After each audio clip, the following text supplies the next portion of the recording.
or hear me. If you're out there, let me know where you're from, where you're joining us from. Are you still around?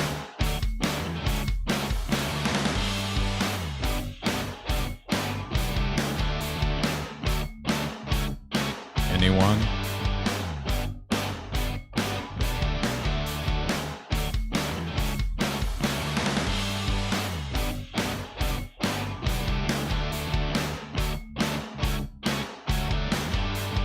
You know, sometimes I notice that my app... All right, here we go.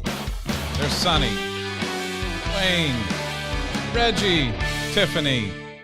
Hey guys, it's Jim with Crawfordology, and I haven't been here for a while because of travel and some other things, but I'm really excited to be here tonight, and I'm excited to be here on Insurrection Day, I guess. So they say, right? Hey, if you haven't been here before, I just want to make sure that you,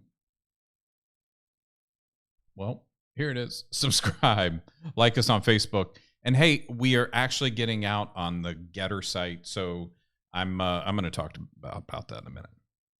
I hope everybody is doing great. I hope everyone had a fantastic holiday, great Christmas, Happy New Year. Really happy to see everybody. And there's so much going on almost every day.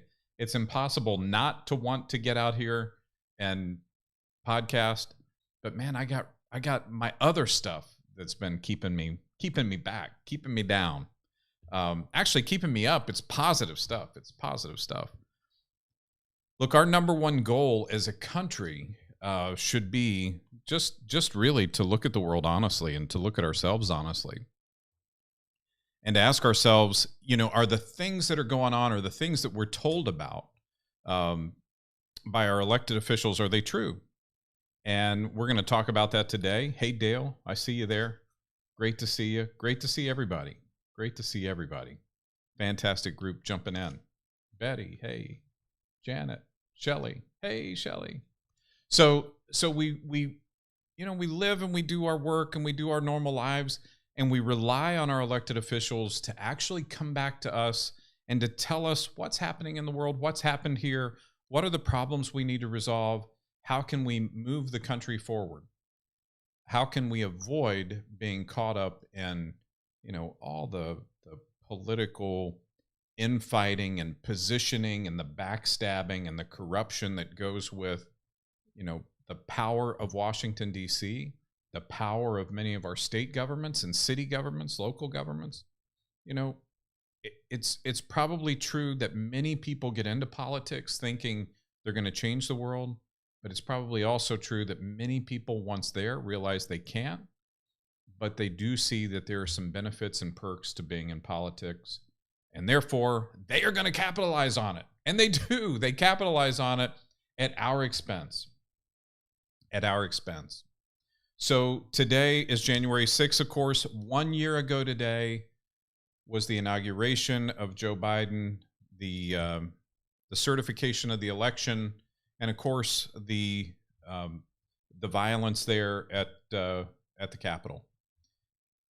I can't call it an insurrection. It's really hard for me to get my arms around the idea that it's an insurrection, and for a lot of reasons. I spent some time earlier this evening and I looked up what is an insurrection. So I went to Merriam-Webster and I said, all right, let's just see what they call it. An insurrection, some synonyms are insurgents, insurgency, mutiny, outbreak, rebellion, revolt, revolution, rising and uprising. I can see where people would say, was there a little bit of a mutiny? Maybe. That's probably the closest that I can pick out of those words. Was there a riot? Yeah, I could totally get behind a riot, that there was a riot because, you know, people were upset. There was a lot of folks all around the country, and certainly in Washington, D.C., for many days after the election and many days, right up until January 6th, who were very upset about the outcome, very upset about the way the election was handled. And we're going to talk about that too. But for us to say, and this baffles my mind. How is it that we have people who are on the conservative side who are calling this in the news media the insurrection? They go right along with it. Like, that's what we're going to call it. It was an insurrection. I think to be an insurrection, and even continuing on here with the definition, let me find it. Here it is. An act or instance of revolting against civil authority or an established government. That's, it says, usually a violent attempt to take control of a government. He led an armed insurrection, rebellion, uprising against the elected government.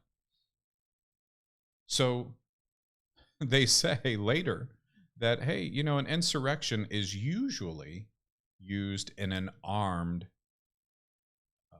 event, right? An armed challenge to the government, not just some people who are upset, not some people who are upset and want answers, not some people who say, hey, you did some fishy stuff before the election and we want to have answers for it. So I want to go to, I want to share with you because, well, before I do that, let me jump over here. I want you guys to see this. How many of you are on the Getter site? It is basically Twitter for free people. Twitter is basically the place where leftists go to have conversations about really left-leaning things that don't really matter to you. But then there's this place where you can actually have a conversation. You can go, called Getter, Gettr, and we've just started it. Check it out. We've just started it. It's building up. There are a lot of folks on there. Get over there, because there is, let me just say, Getter, a brand new social media platform founded on the principles of free speech, independent thought, and rejecting political censorship and cancel culture. So, hey, what about that? You can actually go there and say what you're thinking, and then you can either be right or wrong, and people will like you or not like you. So go check it out. I have not seen, Jillian, that Getter is picking and choosing. I've actually seen kind of the opposite, that you'll find some things that you probably don't like on there too, but that's the way it should be. That's how we avoid finding ourselves in basically an echo chamber where we're just hearing more of the same, more things that we think, or more things that we say echoed by all of our friends, because that's all that's on a site. So I like the idea that there's differences. By the way, if you haven't already, please just reach down and hit the share button so we can kind of get this thing out.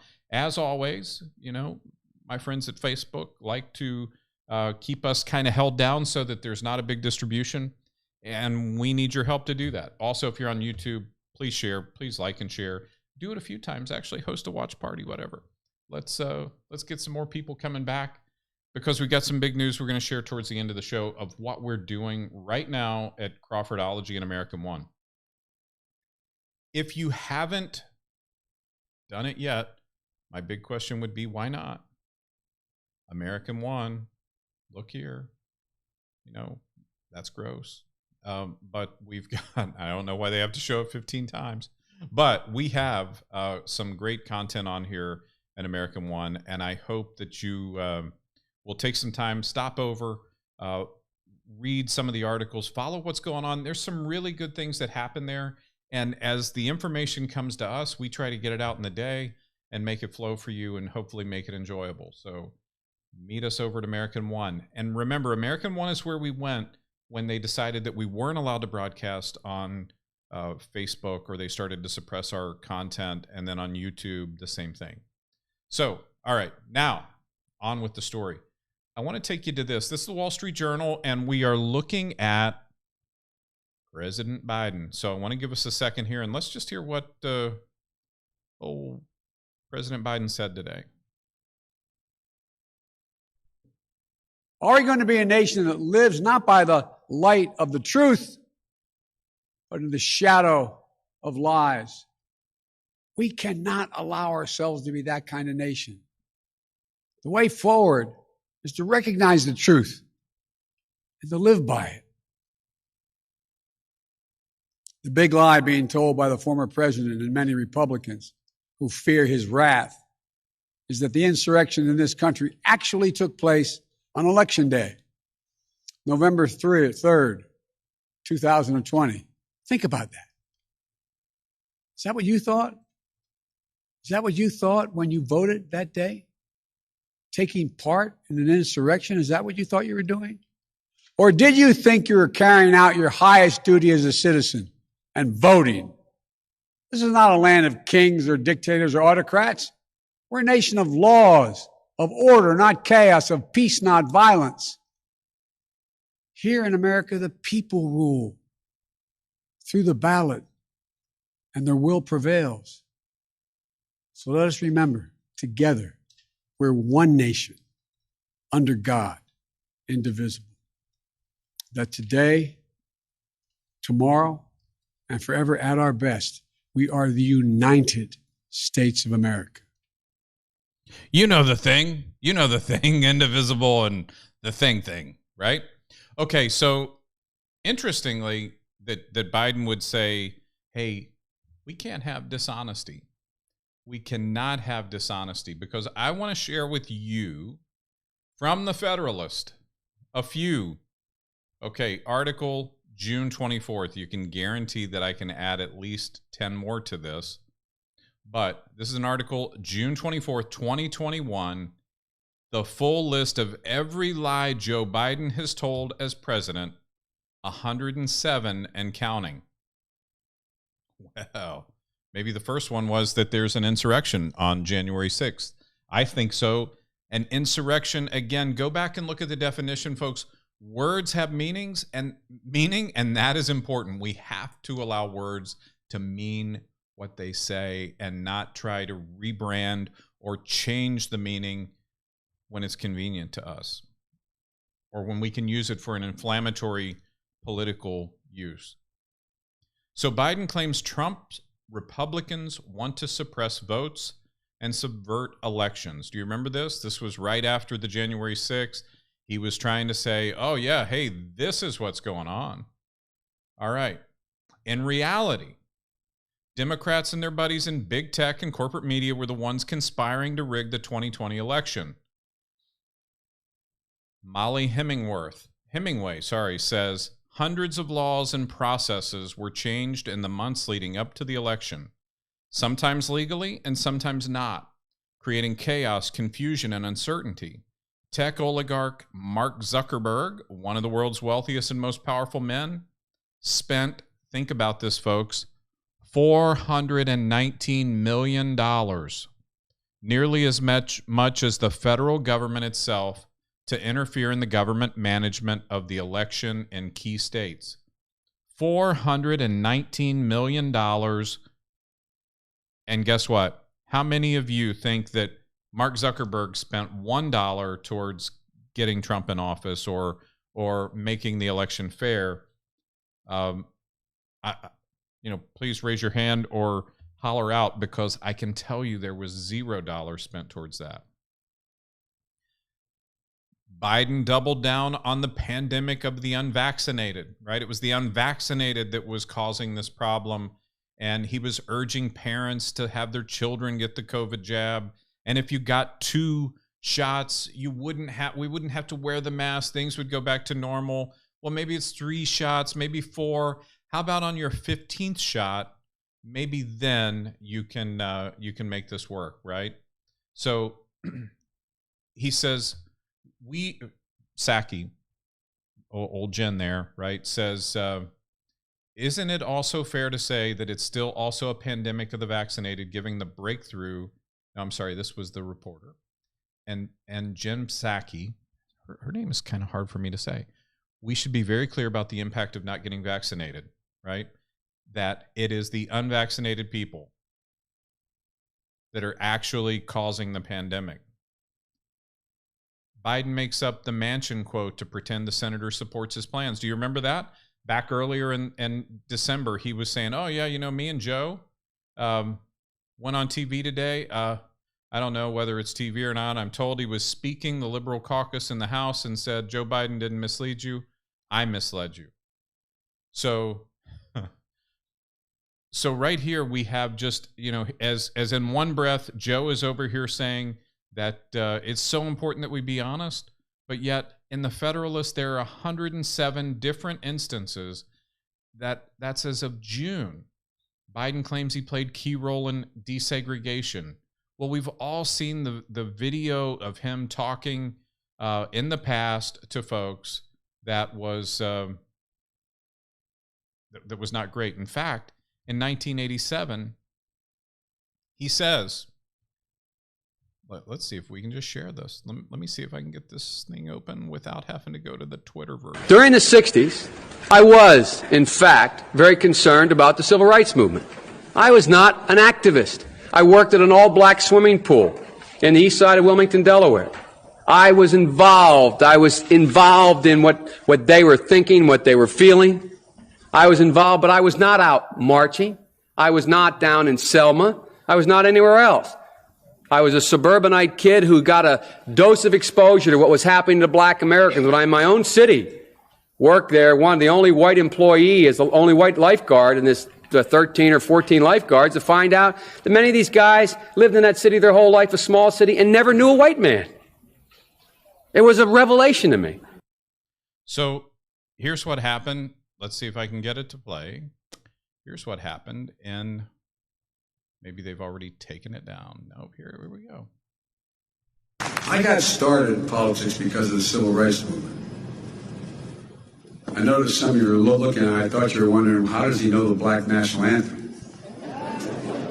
Well, because I sat in a black church after going to 7 o'clock mass. I'm happen to be a practicing Catholic. At 10 o'clock on the east side, getting ready to go out and desegregate restaurants and movie theaters. I got started in politics because of the civil rights movement. So in the one deal, he's saying, hey, I was active, but I wasn't really into this or into that. But now he plays a key role. And he was down there in the churches learning the black national anthem. Why is there a black national anthem, by the way? Why isn't, I don't know the white national anthem. It's sort of a crazy thing. I don't think that there's a national anthem of any other race or creed in America. Maybe I'm wrong. Maybe you guys know of some, but I think that the whole idea is, didn't he just say in that speech that I shared, we are the united, I think he even accentuated United States of America. Yet, here we go. He implied that vax people can't spread COVID. Whoops. They can, or Fauci has decided that they can, and then they couldn't. But then they can again, and they could if they actually got 7 masks and 42 shots. Maybe that would be the trick.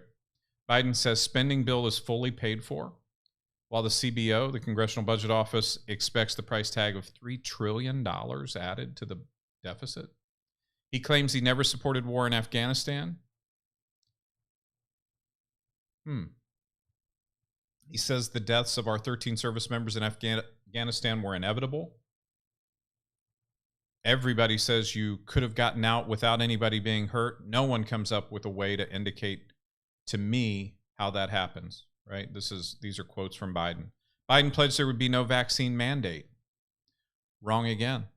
Biden claims he's tested daily for COVID-19. He's not. Biden pretends rising gas prices are actually falling. This was the most absurd thing, right? At the end of the year, how many of you saw or heard the article or heard the talk where he celebrated the strongest first-year economic record in 50 years? Now, I don't know about you, but I don't even have to check the numbers. All I have to do is go fill up my gas, right? Fill up the gas pump. Go buy a loaf of bread. Go buy some fish or some chicken or just about anything. In November last year, our inflation was rating the 3rd highest in the world. Do you know who it was under? It was under Brazil and Turkey. Brazil was at 6%. Today, we're at about 6.5% inflation. 6.5% inflation. So for those of you who get annual pay raises or who get cost of living pay raises, those are typically, 2 to 3% raises. If the prices are going up 6% and you are still getting a raise every year, and it's 3%. Let's put it at the max. You are still losing money. You're still 3% poorer in what you can buy, how you can spend your money, and how you can invest. So how is it that President Biden claims that he has the first year economic record for presidents in the last 50 years? How can that be possible? And how can this guy who just told us on TV that honesty and integrity was all important, how is it that Donald Trump, and look, let's not even make this about Trump, because as soon as I say Trump, they're going to pick me up and like shut this thing down. How is it that when we say, or in the last 5 years, let's go back a few, we started to say that the previous president was a shill of the Russians. Well, the Russians make their money and gain their power from crude oil sales. Crude oil sales were crashing in 2019, 2020. Prices were down below $50 a barrel. It was an emergency for OPEC. OPEC was saying, we've got to stop producing. There's too much crude oil. COVID is drying up demand, and these prices are getting so low that we can't take it. So now we have low prices. Well, guess what that did to Russia? That took the power that Putin has, and it diminished it. The oligarchs, they all get a little cranky. They're not making as much money. They can't buy what they want. They can't do the things they want. And the way they fix it is they have to do it through oil. Oil has to increase. Now, secondly, we heard a lot in the previous 5 years that China was somehow benefiting from the previous president. So China and Russia.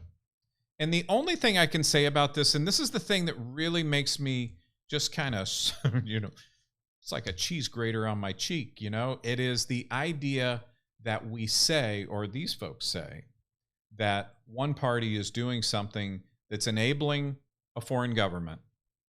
Yet, if you just peel back and you stop listening to the rhetoric and you start looking at the outcomes, tariffs applied to China, right?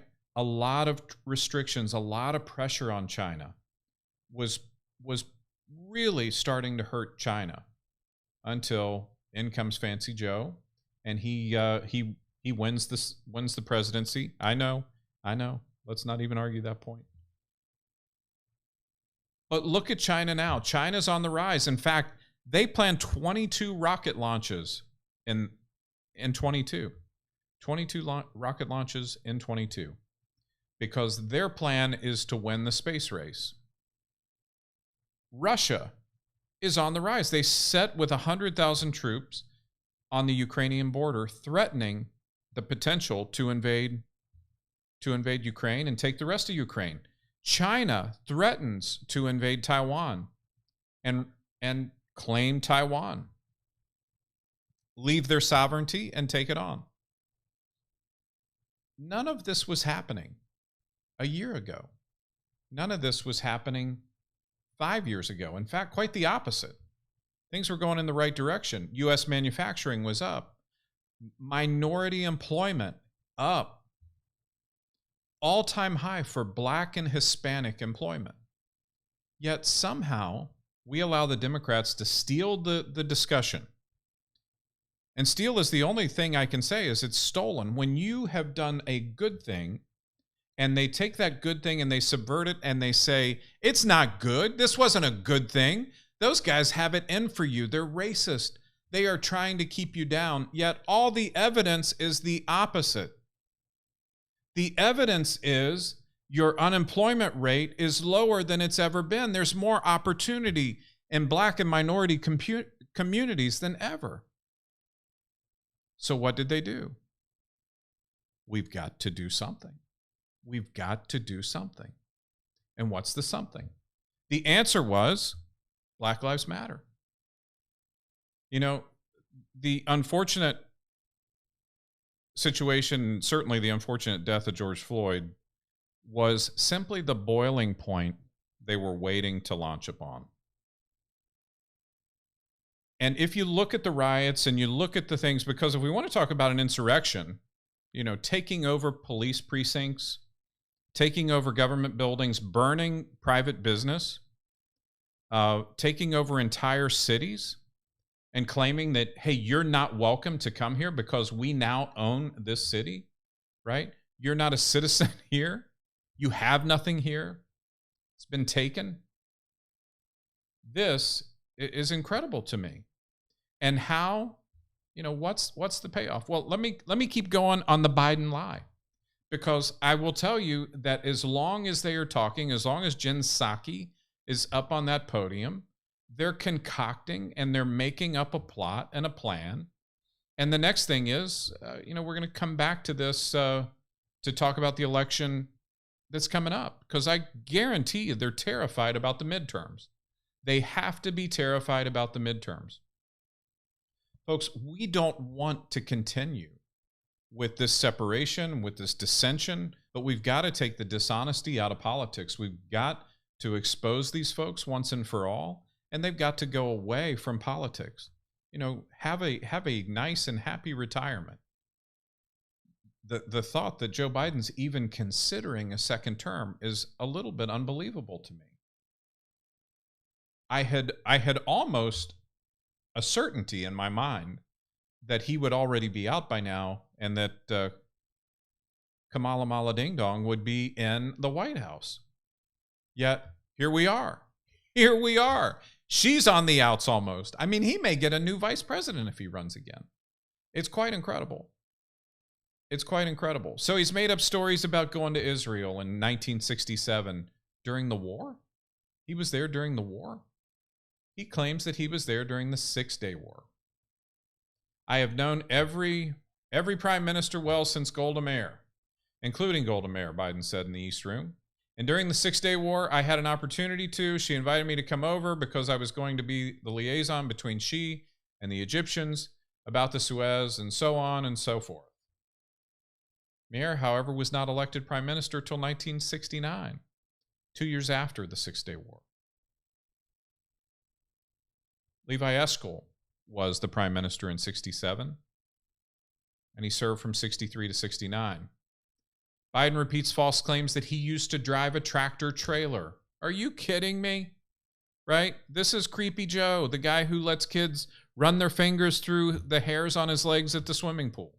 Apparently the all-black swimming pool where he was the only white guy who would lifeguard there. It's all about trying to speak in a way and a tempo, and we saw this in Hillary too. Hillary Clinton does this incredibly. I mean, the hot sauce in the purse, you know, she throws her voice into the Southern black tone when it's time to talk about something in the South. And I guarantee you that is not her normal speaking voice. White House falsely claims that Biden never opposed COVID-induced travel restrictions. Nope, he didn't do that. Most Afghans not vetted before entering the U.S. despite Biden's claims. I don't even want to get into the Afghanistan debacle. I mean, there was lie after lie there. There was lies to our partner nations. There was lie to our Five Eye partners. Biden says electric cars can drive across America on one tank. Well, what kind of tank?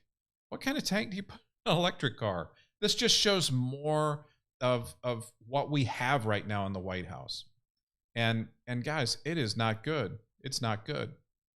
He says Biden claims Glenn Youngkin, the governor of Virginia, praise the Lord, sought to ban books. So his quote, while campaigning for Democrat gubernatorial candidate Terry McAuliffe, we all know that name, right? Talk about a guy who does not leave politics. These people cannot do anything else. That's why they stay in politics. They have to be around the source of power. It is like the spring of that keeps them sustained, right? It's the mother's milk of a liberal. They have to be where the power is. Biden claimed Republican opponent Glenn Youngkin sought to ban books. He's gone from banning women's rights to choosing to banning books written by Pulitzer Prize and Nobel Prize winner author Toni Morrison, Biden said. So it's just crazy. right? It's just crazy. And the bill Biden is referring to, however, would have made Morrison's 1987 work, Beloved, optional for students based on parental consent. McAuliffe vetoed the bill as governor. Because if you'll remember, McAuliffe, from his own mouth, not from the lips of Youngkin or any other Republican stand-in, McAuliffe said, parents don't have the right to tell schools what to teach their children. Biden claims he's no time to visit the southern border. Well, my gosh, how can he? He's so busy, screwing up things in D.C. He blames staffing shortages on COVID fear. The fears that he and his type have continued to build. Biden says COVID vaccine prevents virus spread. It doesn't. We all know that now. We've all known that for some time. So I could go on and on and on. McKinsey confirms Biden lied about troop recommendations in Afghanistan. General Kenneth McKinsey recommended that President Joe Biden maintain a military presence in Afghanistan, contrary to Biden's claims otherwise. Quote, I recommend we keep 2,500 troops in Afghanistan, McKinsey told the Senate Armed Services Committee on September 28th. So no one told your military advisors, did not tell you? No. We should just keep 2,500 troops. It's been a stable situation for the last several years. We can do that. We can continue to do that. So the president said, this was when he was, actually the president was being interviewed by George Stephanopoulos, of course, another friendly chief of staff for Clinton, who's now in the news. No, the president said, no one said that to me that I can recall. Well, that's their famous get out of jail, right? So, that I can recall, I can't remember, I don't know. What's the meaning of and? What's the meaning of but? There's all sorts of slick ways that they do this. Okay. Enough of that, right? So here is what I want to. I really couldn't get over this one, and I want to share this one. Let's see.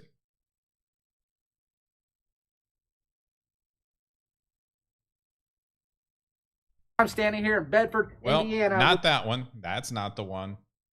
All right, let me see. Let me see if I can find the right cut here. Essentially, okay, here's the quote. We're ending 2021 with what one analyst described as the strongest first-year economic track record of any president in the last 50 years. Now, folks, if you believe that, I would like to sell you the Eiffel Tower, and also, don't worry, I'm going to throw in the London Bridge, and maybe the San Francisco Bay Bridge, and why not? I don't know. Give me some. Why not Times Square? I'll just throw in Times Square with that. Come on, folks. We're not crazy. We're not crazy. Okay, so I want to go to this elections. So what we're hearing so much about now, and by the way, Nancy Pelosi did not miss a second to pass the HR1, right? First thing she went to.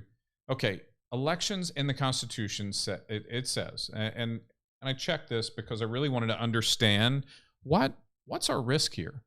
The times, places, and manner of holding elections for senators and representatives shall be prescribed in each state by the legislature thereof.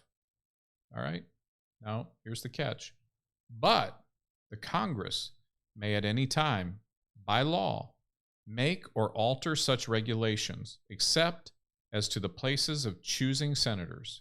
The Congress shall assemble at least once in every year, and such meetings shall be on the first Monday in December, unless they shall by law appoint a different day.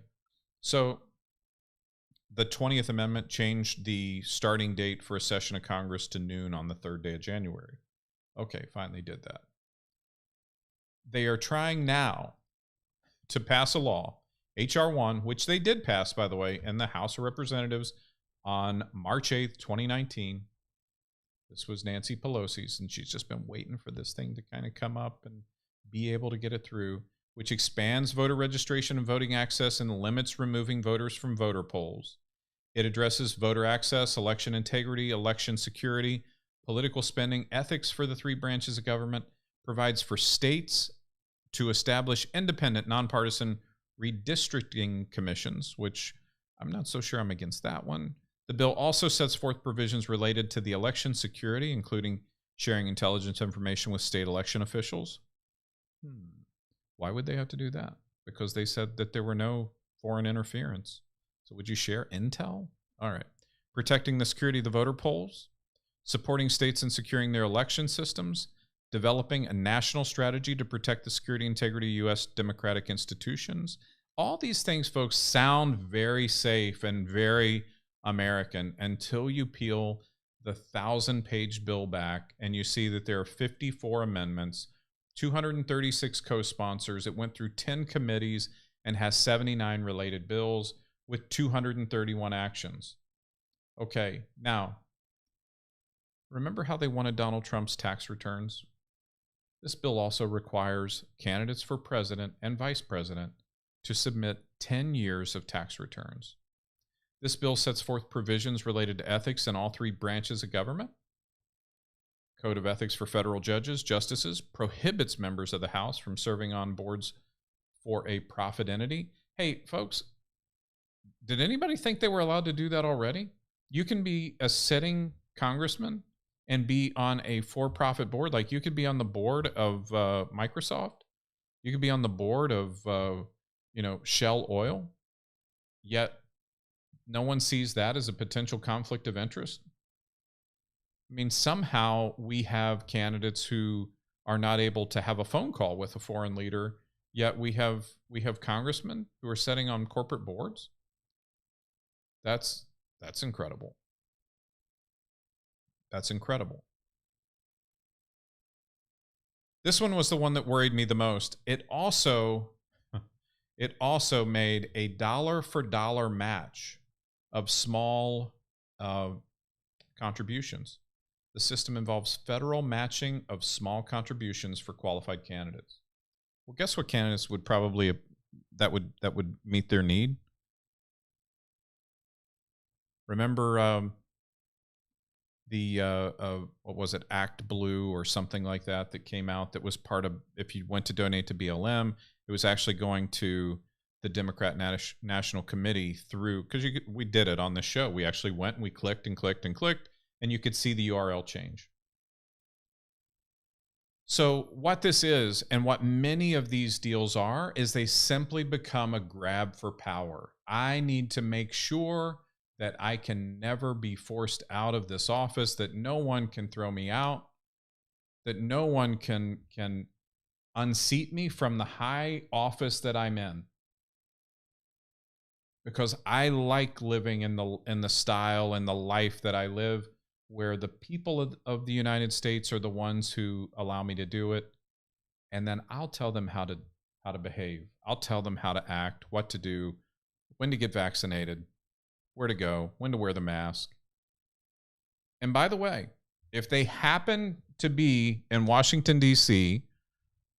last January 6th, when people had gone to the seat of power to protest the election, they would somehow be incorporated, investigated by the FBI, and denied any of their civil liberties, denied the idea of due process, and we would shame them by releasing their names, by making sure people know them, and we would allow big tech to continue to press on by hiding and holding down the truth. So, folks, there's a silver lining. There's always a silver lining. Now, I want to show you, this is the Joe Biden approval rating. And it is like the opposite of what any president would like to have. So he started out there. I'd question this at 55.7. Okay, that could be a big fat lie. With a 36% disapprove, I don't even see that. I just don't see that being the truth. But okay, let's give it to him. Because I think where we are now is probably a lot closer to where it was in November last year. Based on what I saw in election campaigns, In the stops, the enthusiasm we could see with one group, the absence of enthusiasm we saw with the other. Again, not questioning the outcome. We don't have time for that. So we have to plan ahead. But folks, this is where we start, and this is the silver lining. There is a 54% disapproval, an 11.5 or 14% in job approval. Let's see, where is it? 14 points.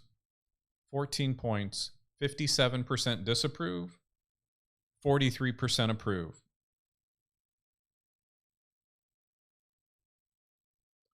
Pretty terrible. I can't get this one right. Generic congressional vote: 38 Republicans, 42 Democrat. Congressional job approval: 60% disapprove, 16 approve. So there will be an accounting for this. Kamala Harris, Kamala Mala Ding Dong, is 53% unfavorable. Donald Trump, only 51% unfavorable. Joe, you're winning this race. You're winning this race. Chuck Schumer somehow is 45. I don't get that. I really don't get that. How does he only get 45% unfavorable? Don't know. But folks, as we think through, I want to share something with you. I want to talk to you about something that we're doing. And I'm going to share not tonight, but another night soon, some images of what we're doing. So at AmericanOne, we have bought a building. We are in the process of renovating that space. It is going to be a new podcast, but really more of a studio.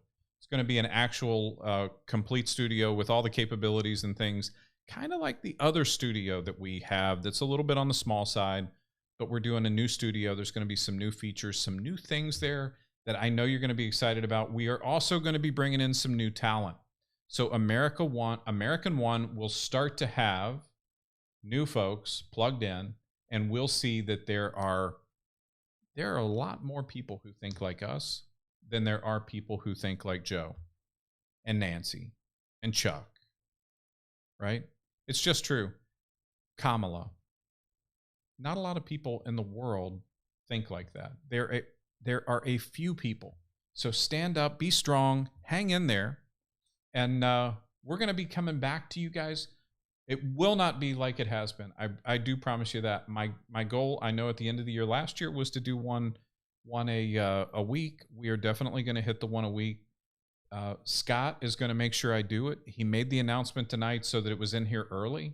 I need you guys to make sure you share and you get folks out there and get them to see it. Please come visit our site over at AmericanOne.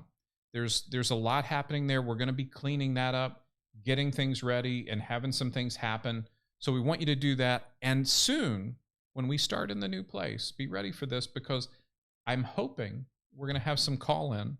We're going to have the ability for you all to call right through the internet and have a discussion. And we'll do some things that will be a little different, a little on the outside edges. There's a whole bunch happening in the world every day, and we've got to protect America, and I count on you guys to do it. And I count on you guys to really be the folks who lead the way and demonstrate and show folks what America's about, and not fall prey into what these crazies are about, okay? So with that, you guys have a great night, and we'll see you soon.